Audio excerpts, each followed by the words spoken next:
normalement, regardez, on est loin des fois de la pratique. Wallah, ya shabab, normalement, si mon voisin, religieusement, il ne va pas bien, eh bien, je ne vais pas bien. Et nous, s'il ne va pas bien, on crève. Qui lui a dit de ne pas prier? On nous a fait. C'est lui qui prie, parce qu'on qui l'a dit. Ça, des fois, c'est des réponses qu'on a. Les élèves qui me disent comme ça, ils disent petit drari, ton copain là, il prie pas, ça fait 1 an que tu as à côté de lui, tu n'as jamais fait de nasiha. Toi, monsieur, chacun dans sa tombe. Chacun dans sa tombe, oui. Est-ce que ta théorie est bonne? Oui, elle sera bonne. Une fois qu'on est dans la tombe, oui, chacun dans sa tombe. C'est normal. On n'a pas chez les musulmans des pompes funèbres qui vendent 3 places pour une. S'il y a quelqu'un qui achète un cercueil pour 3, il paye 20%. Non, on n'a pas ça. Ça, on est content, on est tous d'accord. Il n'y a pas. Donc, ta théorie, là, dans la pratique, chacun dans sa tombe. Et encore, c'est un cas de force majeure où il y a la fosse commune. Donc, il y a Shabbat. Donc, c'est pas quelque chose de. On croit, on vient, on la met en pratique à la seconde. Tu as une responsabilité vis-à-vis de l'autre. Là, mais, comme vous l'avez remarqué, dès qu'on doit arriver à la pratique, ça demande, subhanallah, une certaine patience. Et c'est pour ça que le prophète, dans une tradition rapportée par Muslim, il nous dit « Ne coupez pas les liens qui vous lient, ne vous détournez pas les uns des autres, ne vous haïssez pas, ne vous enviez pas, et soyez frères comme Allah vous l'a ordonné. » Plein d'actions dans le domaine du comportement.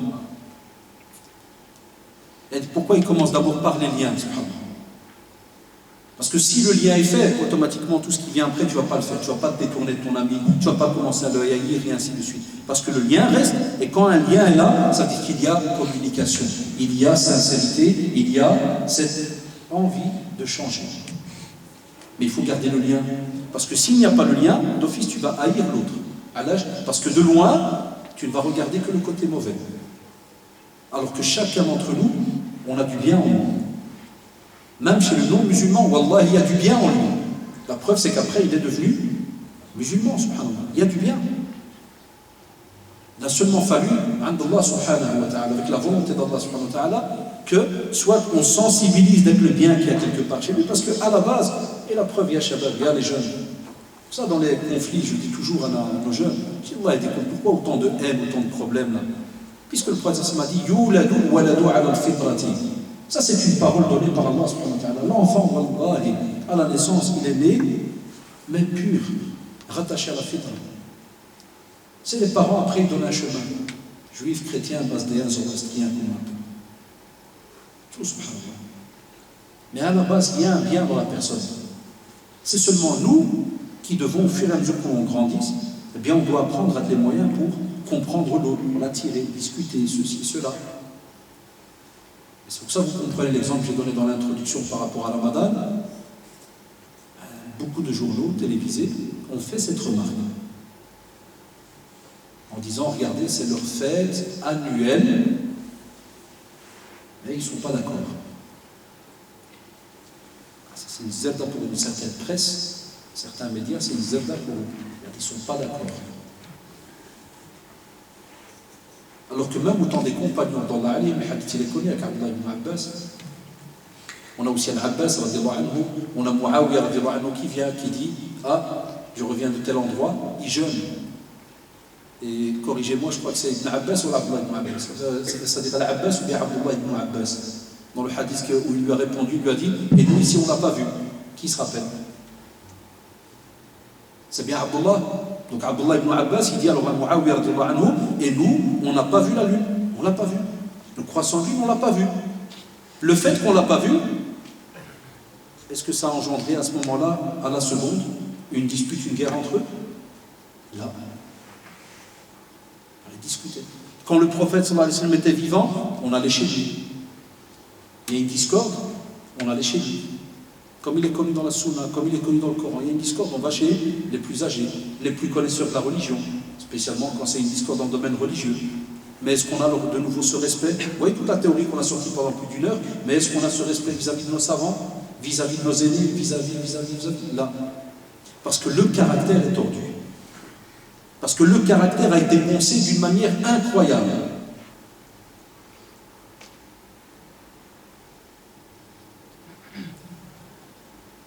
Il y a des émissions comme ça, scientifiques, comment ils appellent ça, géographiques et autres. Il y a, je crois, un jour ou deux, j'ai vu une émission sur le Japon. Et ils sont rentrés dans un petit restaurant japonais, c'est un Français qui le tient. Et c'est quoi que je voulais vous dire, c'est tout bête. Le gars qui est venu faire l'émission, il lui a dit « Qu'est-ce que vous avez aimé au Japon ?» Il lui a dit le respect, écoute bien, il lui a dit le respect, et il lui a dit spécialement le respect de la hiérarchie. Il lui a dit, eux, quand il y a un chef, c'est un chef. Point barre, mout, il meurt, c'est un chef. Et nous, t'es qui toi? Où tu viens? T'as étudié où?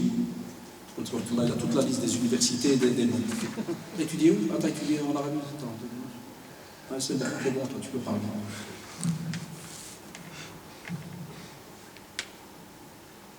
Ou bien il te respecte les 6 premiers mois. Dès qu'il a un contrat indéterminé, t'envoie rouler. Il y a plein de gens qui disent les 6 premiers mois que l'État en laissait, même s'il dit c'est normal, c'est mon chef, tu rigoles. 6 mois sont passés, il a signé, qu'est-ce qu'il y a quoi? Syndicat. Tu es malade, quoi? Je te pète. Ah, je te brûle ton magasin. Ah, je te fais. D'où ça vient tout ça? À la mosquée, la même chose. Ah, on va ouvrir la mosquée, oui. Qu'est-ce qu'on fait du blanc? Oui, on va faire. Dès que tout est installé, tu étais le chef, oui. Je crois que tu dois dégager. Ah, pourquoi? On l'a décidé. Qui ça compte? Ben, tes 8 copains. Et les 8 sont là, vous voyez, dégage. Dernièrement, pas citer des noms, certaines mosquées ici, au Chabat. On en vient au couteau. Pour moi. L'union. Donc on n'a pas laissé la place, subhanallah, même à certains endroits les plus sacrés pour nous, comme la mosquée. Et même dedans, et tu trouves de là des unions. Qu'est-ce que ça prouve? Qu'est-ce qu'il y a comme intention? Qu'est-ce qu'il y a dans les cœurs? Normalement, quelqu'un qui est sincère, il n'entre pas dans les problèmes. Et c'est plutôt quelqu'un qui essaie de résoudre, et quand il sent que son implication, ou bien si jamais il devrait entrer pour aider, ça va semer encore plus de problèmes, qu'est-ce qu'il fait? Il s'écarte, il part. Et il est à l'aise, wallah, il est à l'aise. Nous, c'est l'inverse. Il y a plein de jeunes qui viennent, tu sais quoi, là, spécialement des fois, ça arrive à des fois, ça va à quelqu'un d'âgé qui est peut-être responsable, qui ne comprend pas. N'importe, ça peut arriver dans n'importe quelle structure, subhanallah. Tu ne vas pas trouver avec la patience, redescendre un ton plus bas, repatienter, ou bien même se retirer, comme on le fait. Des fois, on sent que ça nous arrive, nous spécialement, qui faisons les conférences dans plein de mosquées, ou qui avons des programmes à gauche, à droite. Moi, il m'arrive des fois, tu vois, dans une mosquée, un exemple, un responsable qui ne connaît pas le mosquée, il ne connaît pas le monde des conférences, ni rien. Et des fois, il vient à la seconde, il te fait « Je compte pas. » Je viens pour te faire place. Hein? Et il te regarde. Et il invite. Pendant 20 secondes. Tu lui fais « Je peux avoir une table et une chaise. » Tu vois, les frères s'asseyaient par terre. Je dis « J'ai mal au dos. » Wallah, Shafi. Wallah, j'ai eu ça dernièrement en France. C'est les jeunes qui invitent, mais les vieux ne sont pas d'accord. Qu'est-ce que tu fais? Tu changes ta conférence et dès que tu as assis, tu dis Bismillah, aujourd'hui on va parler des vieux. Comment faire un coup d'État? Parce qu'on est les spécialistes, vous savez. Les coups d'État. T'as eu le monde.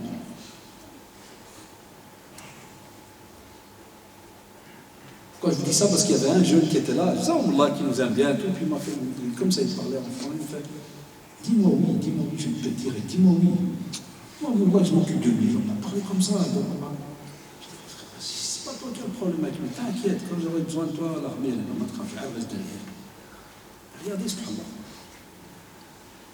À la seconde, tu peux semer la zizanie. Chacun d'entre vous a eu des opportunités des fois où à la seconde, il aurait pu rouler tout un truc. Est-ce qu'on le fait? Là, si tu es de ceux à la seconde, tu penses à Allah subhanahu wa ta'ala et tu te poses la question, est-ce que j'ai le droit de le faire? Est-ce que le Coran et la Sunna me l'imposent? Est-ce que les machères, subhanallah, ou bien je me suis renseigné auprès d'eux pour la situation dans laquelle je suis? Est-ce que je peux le faire? Et ainsi de suite. Dans plein de domaines. Donc, ya Shabab, l'union, c'est quelque chose de très très important chez nous. Mais vous avez remarqué, on doit être honnête. Où en sont nos caractères dans ce domaine-là? Et spécialement, il y a les jeunes. Vous avez remarqué, hein, notre discours, il a changé des fois depuis quelques années, parce que c'est bon, on prend de l'âge. Et on sent qu'on va vers ce qu'on appelle la cinquantaine. Bon, là, des fois, ça me donne des frissons bizarres. J'étais hier encore un petit gamin là, au quartier, puis après, on commence à donner des petites doses, puis le mariage, puis après, tu commences à marier tes gosses, puis tu sens que tu descends. Tu vois les poils blancs qui ne veulent plus redevenir noirs. Tu dis, oh purée, qu'est-ce qui se passe? Bien, tu avances. Mais tu approches à ce qu'on appelle des années fatidiques pour nous. C'est-à-dire, tu approches de ta mort là. Inconsciemment, tu avances. Mais au même moment, tu regardes derrière toi et tu te dis, qu'est-ce qui vient? Qu'est-ce qu'on a laissé derrière nous? Qu'est-ce qu'on laisse derrière nous? Eh bien, c'est toute une génération de petits jeunes. Comment ils voient les choses? Comment ils voient la relève dans ce pays? Comment ils voient comment expliquer l'islam dans ce pays? Comment ils voient comment montrer l'union des musulmans dans ce pays? Vous savez bien qu'on a plein de défis dans ce domaine. Enfin, si on n'arrange pas déjà nos affaires entre nous, comment voulez-vous qu'on arrange ce qui est externe? Comment voulez-vous qu'on apprenne à réagir face aux défis qui sont en face de nous? Ça va être très dur. Et nos défis à nous, qui vous parlons, ma génération, ils ne sont pas les mêmes que ce que vous vivez. Ils ne seront peut-être pas les mêmes que ce que nos enfants, les plus petits, vont vivre. Et les autres générations. Les choses, des fois, se compliquent, comme des fois, pour certaines situations, c'est un peu moindre. Si le frère il peut fermer l'ERCO qui est ici à gauche, je ne sais pas s'il y a un des responsables vite fait, un des jeunes. Bon, il me cherchait après un responsable, je crois bien dans le bureau, s'il s'est fermé l'appareil à gauche. Donc, quoi qu'il arrive, on va voir un côté pratique un peu dans les questions, hein, qu'est-ce qui se dit, qu'est-ce qui se vit, mais s'il vous plaît, quand on parle de l'union, c'est la forme d'un tas de personnes. C'est un tas de personnes qui fait l'union. Et ces personnes, c'est vous et moi. Enfin, si on ne se restructure pas, si on ne se ressaisit pas, si on ne revoit pas certaines choses, Wallah, on pourra se répéter les shabab pendant des années, mais on a une responsabilité auprès d'Allah subhanahu wa ta'ala, comme on a une responsabilité auprès de ceux qui sont non musulmans, qui nous voient, et qui sont normalement, comme vous le savez, censés prendre de nous pour mieux avancer, peut-être même changer, et entrer alhamdoulilah dans l'islam, et ainsi de suite. Ça dépend pour chacun et ce qui lui est donc destiné. Mais on doit montrer une certaine union. Ça, il n'y a pas le choix, et on l'espère dans les années futures que même les petits sujets les plus anodins, comme on les voit, que ce soit Ramadan, et être unis ou pas, jeûner ou pas, ceci ou pas ensemble, et un tas de choses, on espère que ce sera des sujets qui, alhamdoulilah, donc seront oubliés et on en sourira peut-être même. C'est ce que j'espère encore plus. C'est que plus tard on en sourit et qu'on se dit, subhanallah, il fut des années où on ne se mettait même pas d'accord pour telle et telle chose. Regardez maintenant cette année, alhamdoulilah, je parle pour la Belgique, on a jeûné ensemble, mais on ne jeûne toujours pas ensemble, vous le savez. Par exemple avec nos frères turcs, aussi, subhanallah, il y a l'Aïd qui approche. Où je demande à nos jeunes, regardez, c'est une demande, il se peut qu'on se voit plus, qu'on va voyager chacun d'entre nous, mais même s'il arrive, Inch'Allah, qu'il y ait une divergence ou quoi que ce soit, pour par exemple la déclaration de l'Aïd, restez unis. Suivez ce qu'on appelle le groupe Al-Jama'a al-Da'alikum. Il y a les jeunes. Ça serait maintenant les nouveaux défis qu'on doit se lancer et de se dire voilà, on ne va pas retomber dans les mêmes erreurs. On suit Al-Jama'a et on suit nos savants. Si nos savants disent qu'il y a telle et telle chose, Wallahi, vous le savez très bien, c'est eux qui sont responsables auprès d'Allah subhanahu wa ta'ala. Et qu'Allah les préserve, parce que ce n'est pas une simple responsabilité. Et donc la règle en religion, Wallah, elle est simple. L'union, elle est simple en vérité. C'est seulement nous qui devons l'accepter. Donc, Inch'Allah, on va voir dans les petites questions, un côté pratique, qu'est-ce qu'il en est. Je sais qu'il y aura sûrement aussi des questions sur le jeûne et autres. Mais, Inch'Allah, il n'y a pas de problème. Si on sait répondre, on répond.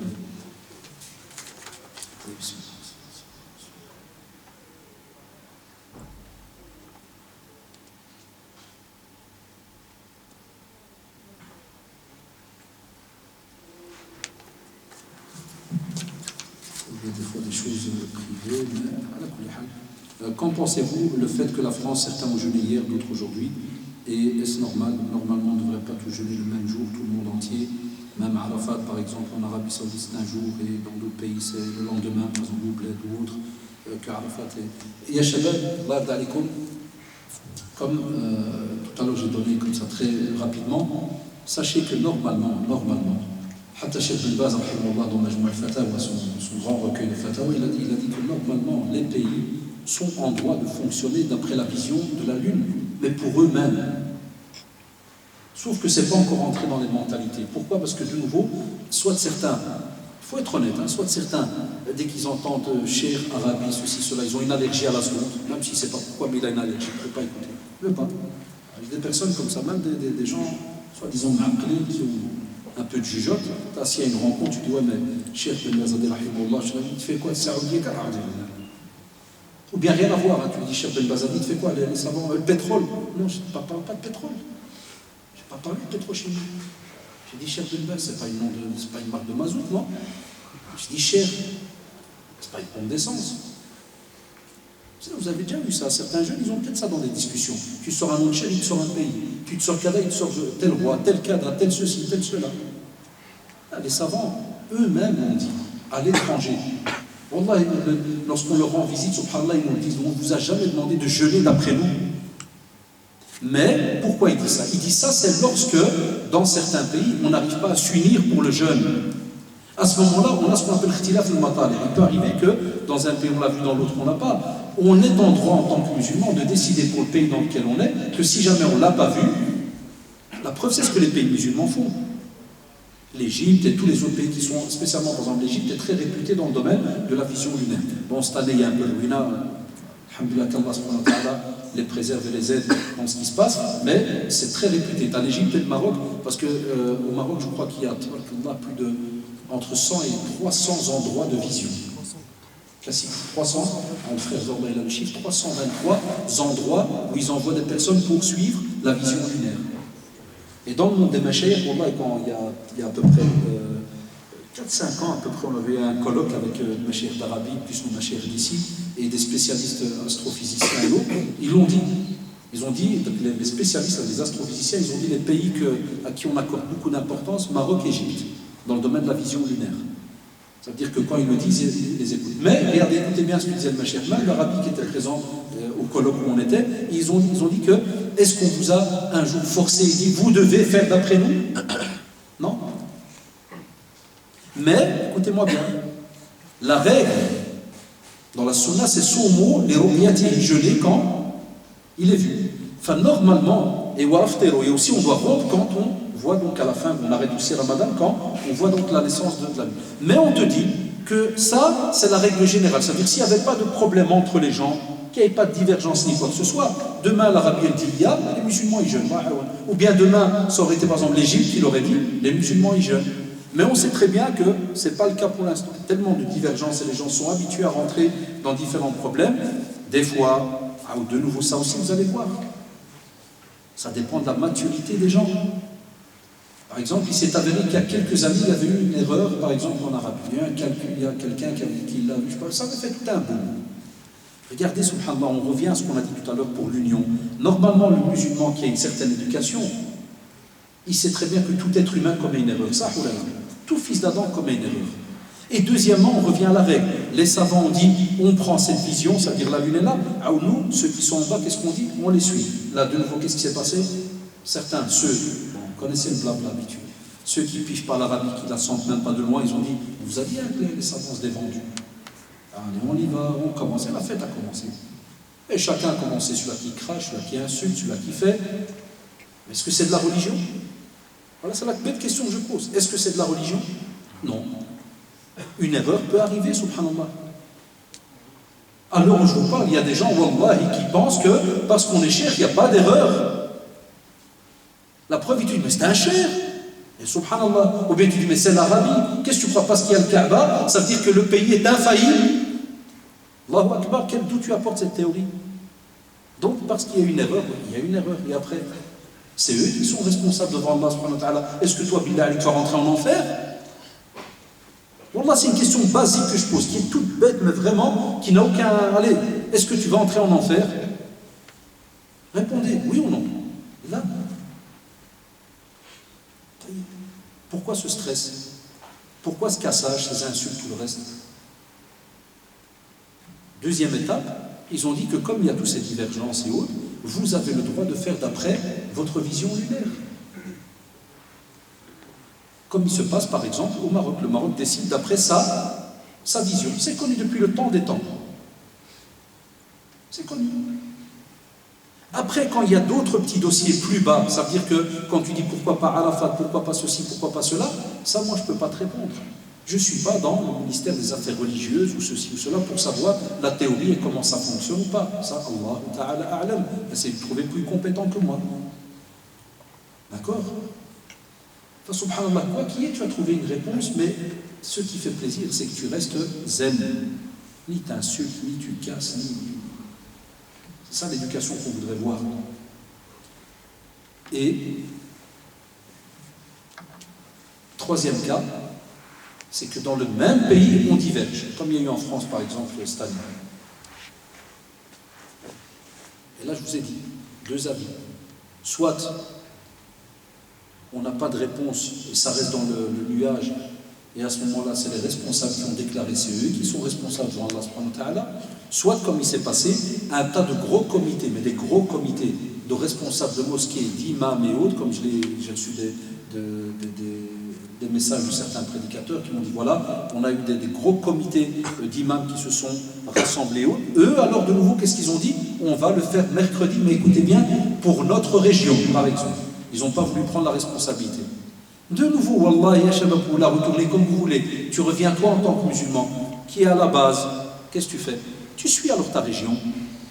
Sauf si tu as une preuve, que tu es alors dans un autre étage, que tu t'y connais, tu sais qu'il y a une preuve, qu'il y a une grosse erreur, et que c'est l'autre majorité. Alhamdulillah, regarde de nouveau, no stress. Suis alors l'autre majorité. Allahu Akbar, tu auras une réponse.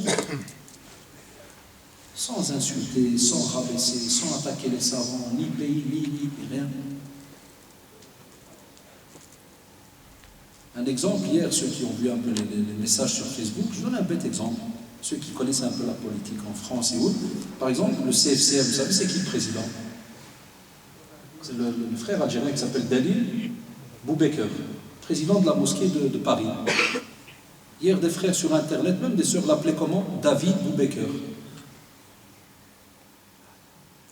Je comprends, là, je vais en France toute l'année, comme vous le savez, pour les conférences. Je sais très bien qu'ils se mangent entre eux là-bas. C'est sauce, mais à dormir debout. Mais à un point où, même si tu n'es pas d'accord avec lui, ne l'appelle pas David Boubaker. Quel rapport? Puis il y en a d'autres en bas. Oui, mais c'est un vendu. Là, alors, je reviens à la tombe, là. Va écrire-lui alors une lettre. Je t'aime en Allah, cher frère musulman, kada. Peux-tu m'expliquer comment tu as déterminé ceci et cela? Tu enlèves ta responsabilité au cas où tu sens qu'à l'intérieur ça te ronge. Mais qu'à la seconde tu lui changes son nom et tu le rends mal'araf shembi, tu le... Non. Et d'autres qui voudraient peut-être même aller le frapper. Qui t'a demandé ça? Non. L'islam est beau de ce côté-là. Wallahi, Wallahi, l'islam est beau de ce côté-là. On a une hiérarchie. Moi, je dis toujours quand certains journalistes à la télé ou certaines émissions, des fois je fais le fou, je parle avec la télé, mais c'est comme ça. Des fois, tu entends la télé, le mec il dit oui, chez les musulmans, il n'y a pas de hiérarchie. Moi, je crie dans le salon, je dis on voit que c'est faux, qui est qu'il n'y a pas de hiérarchie? Oh, on a une hiérarchie. Les premiers, c'est nos savants. On a une hiérarchie chez nous. Sauf, je le comprends, le type là qui a fait l'émission. Quand il a été testé les musulmans, c'est vrai qu'il a remarqué chez eux qu'il n'y a pas de hiérarchie. Chacun il parle de son cerveau m'a dit. Mon cerveau m'a dit que mon chef, il est là. Mon chef. C'est pour ça qu'ils ont compris qu'il n'y a pas de hiérarchie. Ou les clashs qu'il y a et toutes ces histoires. Ah ouais, ce genre de questions, quand on la lit, c'est vrai, à la seconde, elle peut nous faire peur, nous faire cada, mais quand on va voir les règles religieuses, on va aller à l'aise. Parce que ça existe. Et je vous le rappelle avec le texte que je vous ai cité au début, ça s'est passé même au temps des compagnons ridwallah alayhim. Où l'autre il vient de Syrie, il voit la lune, il arrive à la Mecque Médine, il n'y a pas. Et il le dit à l'autre compagnon, et l'autre compagnon lui dit, vous l'avez vu, c'est bien, nous, on ne l'a pas encore vu. Pas de debza, pas d'insulte, rien. Beaucoup de jeunes ne sont pas au courant de ces textes. Je crois que ça vient à peine de commencer aujourd'hui. Non? D'accord? Allah ta'ala alim al-shabab.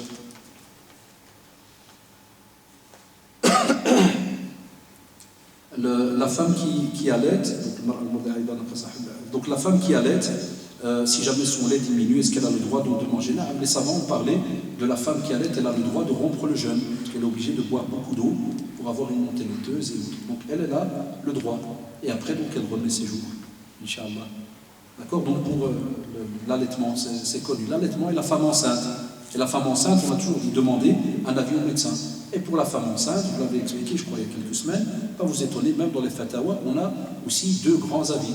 Il y a l'avis de Cheikh Al-Albani rahimahullah qui est différent de certains avis, par exemple d'Arabie ou autres, sur le fait que la femme qui est enceinte, elle peut nourrir les pauvres et elle ne remet pas, par exemple, ses jours. Il y a des jeunes, des fois, ils sont étonnés, ils font un copier-coller, ils me l'envoient. Ouais, c'est un chef qui était connu, rahimahullah. On ne parle pas de n'importe qui, c'est pas un gars du quartier. Cheikh Al-Albani rahimahullah, c'est une sommité et ça le reste mondial et qui a marqué le temps. Donc il y a des machères qui ont des fois des avis qui divergent de ce côté-là. Il ne faut pas être étonné de Mardalikum. Aussi, peut-on utiliser un dentifrice sans goût pendant le Ramadan?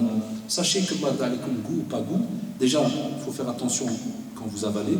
Et deuxièmement, dans la sunna, le prophète Hassan m'a dit al-khalouf, c'est-à-dire la laine du jeûneur, est meilleure que celle de l'odeur du muscle. Laisse-toi puer, frère. Laisse-toi aller pour une fois. Pendant l'année, je te comprends, tu boulottes, Kada, je sais pas quoi, l'école de copains, tu as tué des types et tout. Mais là, purée, t'es Ramadan et en plus, t'es en juillet.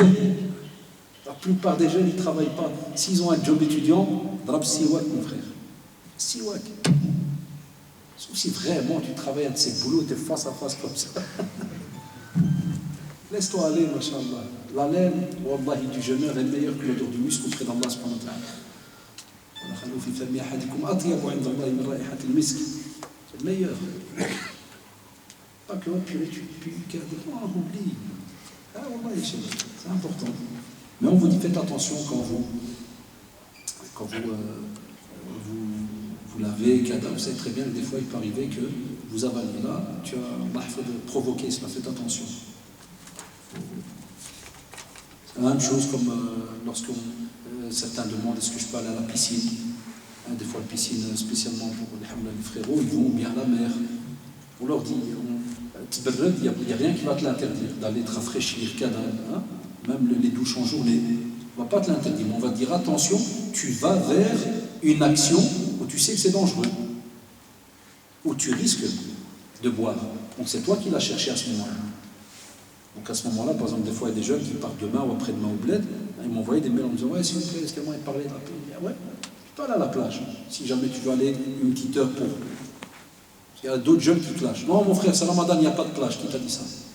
Si, alhamdoulilah, t'as adoré Allah comme il faut, t'as fait ta petite heure de Coran, oui, t'as structuré ta journée. Et t'as envie d'aller une petite heure pour simplement faire une petite nage et tu reviens. Un exemple, moi, quand je vais au bled, avant, souvent, je loue près de la plage. Pas des endroits côté Jibel et tout. Tu vas me sortir un test qui dit haram que je descends le matin, je fais un plongeon, je rentre? Non. Mais on te dit attention. Si tu viens avec ta grande bouche, là, tu me plonges, après tu dis, oh purée, j'ai avalé, cher, qu'est-ce que je dois faire? Il faut t'avaler toi, là. Il y en a qui ne sous-estiment pas, ils viennent, ils n'accasent comme si de rien n'était. Donc là, il faut faire attention. Si on travaille de nuit pendant le mois de Ramadan, doit-on se lever tôt? On a des frères et des sœurs, vous savez, des fois même des sœurs qui envoient des mecs travailler à l'hôpital, des fois service de nuit, des gardes, Kada. Les frères, la même chose. Il y a beaucoup. Encore hier, un voisin qui me dit voilà, je travaille la nuit, Kada. Tu fais, ittaqillah mastatat. Ittaqillah mastatat. Fais ton possible, crée Allah d'après tes limites. Tu as travaillé parce que tu n'as pas le choix. Moi, j'ai un ami qui m'a dit voilà, j'ai demandé au patron, il m'a changé seulement quelques nuits, les autres, je dois les faire. Alhamdulillah. Tu rentres, tu te donnes un peu de sommeil, tu sens que le corps plutôt, a récupéré, tout Allah. Tout Allah. Lève-toi, fais quelques requêtes, lis un peu, refais une petite sieste après-midi par exemple, parce que c'est pas facile. On a une communauté qui travaille la nuit, c'est pas facile pour eux cette année. Mais n'oublie pas aussi une chose, le corps a besoin d'un peu de repos, il y a certaines heures, donc c'est pas parce que tu as travaillé 12 heures que tu vas dormir 15 heures, tu vois, style.